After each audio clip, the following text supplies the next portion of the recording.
Halo teman-teman, perkenalkan nama aku Sri Rezeki Oktaviani Lauli.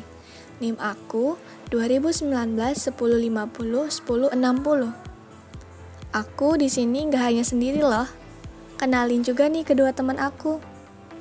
Halo semua, perkenalkan nama aku Ilham Mazinuddin Akbar dengan NIM 2019 1050 1034. Dan aku Vina Syafira Rahma dengan NIM 2019 1050 1070. Oke, kita mulai aja ya. Kami di sini akan mempresentasikan tentang sektor informal. Langsung saja yuk kita lihat videonya. Di sini, aku akan menjelaskan apa saja yang melatar belakangi sektor informal. Masalah utama yang dihadapi negara-negara berkembang, termasuk juga negara kita Indonesia, adalah bagaimana memanfaatkan sumber daya manusia yang melimpah dan kebanyakan sumber dayanya tidak memiliki keahlian ataupun tidak terlatih untuk membangun pembangunan negara, sehingga jumlah penduduk yang tidak terlatih kadang menjadi beban bagi perkembangan negara tersebut, termasuk di dalam sektor perekonomian. Salah satu cara untuk menanggulangi hal tersebut adalah menggunakan peran sektor informal yang menyerap tenaga kerja yang tidak terserap oleh sektor formal atau sektor yang menuntut kemampuan tinggi. Sektor informal sendiri memiliki banyak pengertian. Istilah sektor informal pertama kali dilontarkan oleh Keith Hart dengan menggambarkan sektor informal sebagai bagian angkatan kerja kota yang berada di luar pasar tenaga yang terorganisasi. Menurut Mulyadi, sektor informal adalah unit-unit usaha yang tidak atau sama sekali menerima proteksi ekonomi secara resmi dari pemerintah. Sedangkan, menurut definisi ILO atau International Labour Organization atau juga dikenal dengan Organisasi Buruh Internasional, sektor informal sendiri adalah cara melakukan pekerjaan apapun dengan karakteristik yang mudah dimasuki, bersandar pada daya lokal, usaha milik sendiri, keahlian di luar sistem pendidikan formal, tidak terkena langsung regulasi, dan pasar yang kompetitif. Menurut Mulyadi S., ciri-ciri sektor informal adalah sebagai berikut. Pertama, kegiatan usaha tidak terorganisasi dengan baik. Usaha pada sektor informal tidak menggunakan fasilitas atau kelembagaan yang tersedia seperti sektor formal. Yang kedua, pada umumnya, unit usaha tidak mempunyai izin usaha.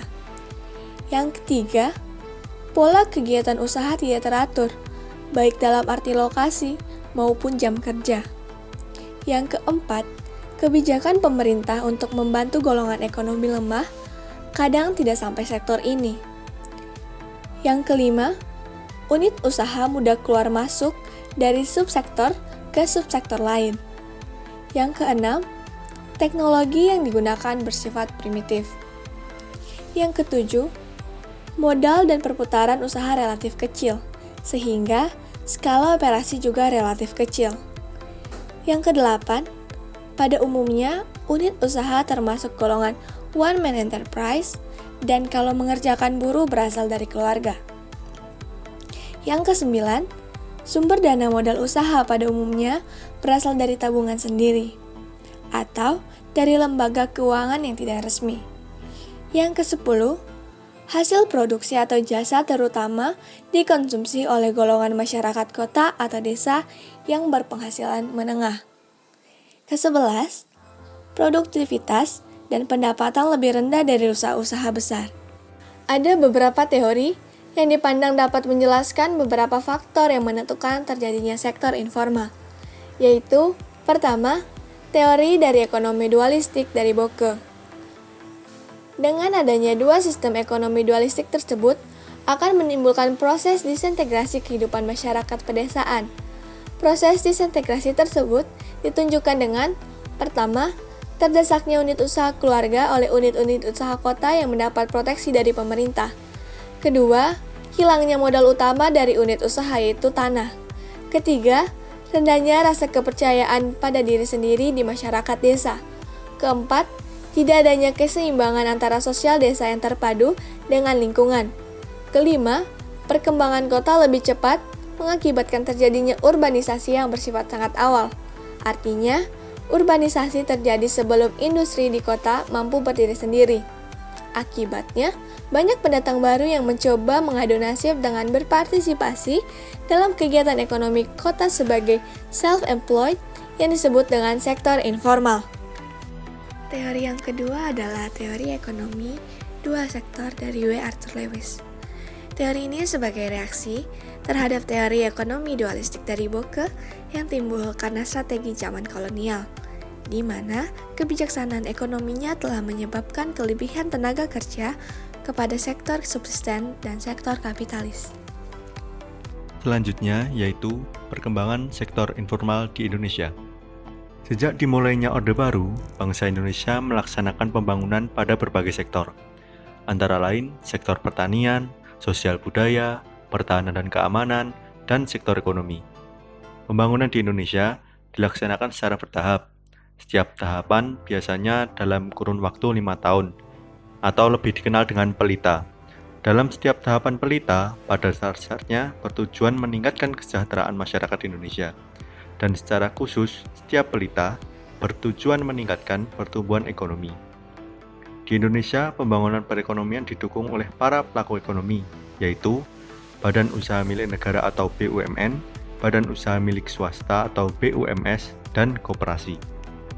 Dalam perjalanannya, para pelaku tersebut banyak mengalami perkembangan pesat, utamanya badan usaha yang dimiliki swasta. Sampai saat ini, BUMS sudah menunjukkan mampu mengangkat tingkat perekonomian di Indonesia secara umum. BUMN yang mengutamakan layanan kepada masyarakat juga masih eksis karena umumnya bergerak pada bidang usaha yang menyangkut hajat hidup orang banyak dan masih mendapatkan subsidi pemerintah. Demikian juga dengan koperasi, dari tahun ke tahun ditingkatkan terus upaya pembinaannya dan berkembang terus seiring dengan perkembangan sosial ekonomi masyarakat. Ketiga pelaku ekonomi tersebut memiliki anggaran dasar hukum dan manajemen yang jelas yang mungkin disebut sebagai pelaku sektor formal. Perkembangan sektor formal yang semakin pesat menimbulkan persaingan di dalam masyarakat untuk berkompetisi masuk ke dalam sektor formal.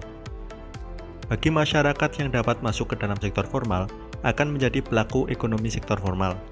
Tetapi, bagi masyarakat yang tidak dapat memasuki sektor formal akan tersingkir dan melakukan kegiatan-kegiatan ekonomi secara individu maupun kelompok secara swadaya. Meskipun karakteristiknya berbeda, tetapi munculnya sektor informal bukan hanya sekedar karena kurangnya lapangan pekerjaan dan bukan hanya menampung lapangan kerja yang terbuang dari sektor formal semata. Justru, sektor informal mampu mensubsidi sektor formal karena sebagai pilar ekonomi. Sektor formal cenderung tidak atau kurang efisien, sedangkan sektor informal merupakan sektor yang cukup efisien karena lebih mampu menyediakan kebutuhan kehidupan yang lebih murah. Permasalahan sektor informal ini seakan menjadi suatu permasalahan di lingkungan masyarakat. Sektor ini merupakan sektor yang muncul sejak manusia melakukan kegiatan memenuhi kebutuhan hidup dengan cara mencari atau menciptakan lapangan pekerjaan sendiri. Akan tetapi, sektor informal ini tak jarang dikatakan menjadi penghambat pembangunan. Akibatnya, sektor informal semakin sulit untuk menjalankan serta mengembangkan usahanya demi memenuhi kebutuhan hidup. Namun, sektor informal tidaklah semudah yang dibayangkan. Masih banyak masalah yang dihadapi untuk menjalankan pekerjaan di sektor informal ini. Adapun permasalahan yang terjadi di sektor informal ialah yang pertama, keterbatasan modal dan juga keterbatasan akses terhadap pasar-pasar yang merupakan kendala utama yang bersifat akut dan sampai sekarang belum dapat ditanggulangi secara sempurna. Yang kedua, belum adanya upaya advokasi yang tumbuh dari dalam sektor informal sendiri, sehingga mengakibatkan para pekerja yang bekerja di sektor informal terus-menerus memikirkan cara untuk mempertahankan pekerjaan mereka dari ancaman-ancaman pemerintahan yang ingin menggusur atau menutup tempat yang biasanya digunakan sebagai tempat berjualan. Ketiga, pekerja sektor informal sendiri belum memiliki manajemen usaha yang dapat membuat bekerja secara efisien. Selain karena keterbatasan modal, sektor informal juga terbatas oleh adanya kebijakan pemerintah yang cenderung tidak mendukung sektor informal karena menghendaki terjadinya transformasi menuju sektor formal yang modern dan maju. Keempat, sektor informal sering dipandang sebagai perusak kota. Walaupun sebenarnya tidak semua memiliki sisi negatif, sektor informal sendiri belum diakui sebagai sektor yang memiliki potensi besar dalam pembangunan ekonomi di Indonesia. Kelima, banyak kalangan yang menganggap sektor informal khususnya pedagang kaki lima sebagai gangguan tatanan kota yang dipandang menjadikan kota tidak rapih dan juga kotor. Keenam, kelangkaan informasi peluang usaha pada bidang sektor informal, sehingga kebanyakan hanya dapat menangani penjual yang bersifat langsung dan kecil-kecilan di pinggir jalan. Ketujuh, kelangkaan fasilitas dan kurangnya pembinaan skill yang didapatkan. Masalah-masalah ini sering terjadi khususnya di kota-kota besar, sehingga para pekerja di bidang sektor informal tak jarang dianggap sebagai salah satu penyebab gangguan kota, seperti kemacetan, lingkungan yang kotor, dan juga menunjukkan bahwa tingkat pendidikan dan keterampilan yang relatif rendah. Nah, untuk mengatasi masalah sektor informal yang telah dijelaskan tadi, salah satunya yaitu dengan peran pemerintah yang dapat menjadi pengontrol dalam memanajemen sektor-sektor informal. Pemerintah bertugas untuk mengawasi dan melindungi pekerja di sektor informal. Selain hal tersebut, faktor lain yang menyebabkan munculnya sektor informal adalah kekurangan lahan pekerjaan dan juga rendahnya kualitas penduduk. Upaya pembinaan berperan penting dalam meningkatkan kualitas penduduk. Upaya pembinaan ini memberikan perhatian utama pada masalah sumber daya manusia dan juga peningkatan keterampilan, bakat, dan pengetahuan yang akan meningkatkan kualitas penduduk sehingga mampu menciptakan lahan pekerjaan yang lebih mendukung untuk melakukan kegiatan ekonomi pembangunan negara. Pemerintah juga dapat mendorong sektor informal ke sektor formal dengan cara mendukung dengan dukungan modal, memberi pelatihan manajemen usaha, serta pelatihan keterampilan usaha yang bersifat teknis. Selain itu, relokasi kegiatan usaha sektor informal juga diperlukan. Program relokasi ini mengupayakan penyediaan tempat kedudukan usaha yang strategis dan menguntungkan, baik dari pihak pengusaha maupun juga dari pihak pemerintah.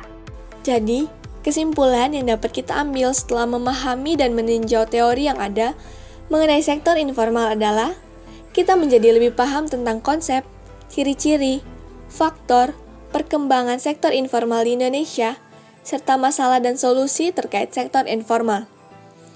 Bukan hanya itu, di Indonesia sendiri masih banyak masalah-masalah terkait sektor informal. Oleh karena itu, diperlukan solusi penanggulangan yang tepat terkait masalah yang terjadi tersebut. Salah satunya dengan upaya pembinaan bagi sektor informal agar dapat berkembang dengan baik. Nah, betul tuh. Setelah kita mengetahui tentang sektor informal ini, semoga teman-teman dapat memahami konsep sektor informal dengan baik, lebih peka dan peduli terhadap masalah-masalah terkait sektor informal, serta menyadari dan memahami pentingnya upaya pembinaan bagi sektor informal agar dapat berkembang dengan baik. Baik teman-teman, itu saja pemaparan materi dari kami. Sekian dan terima kasih.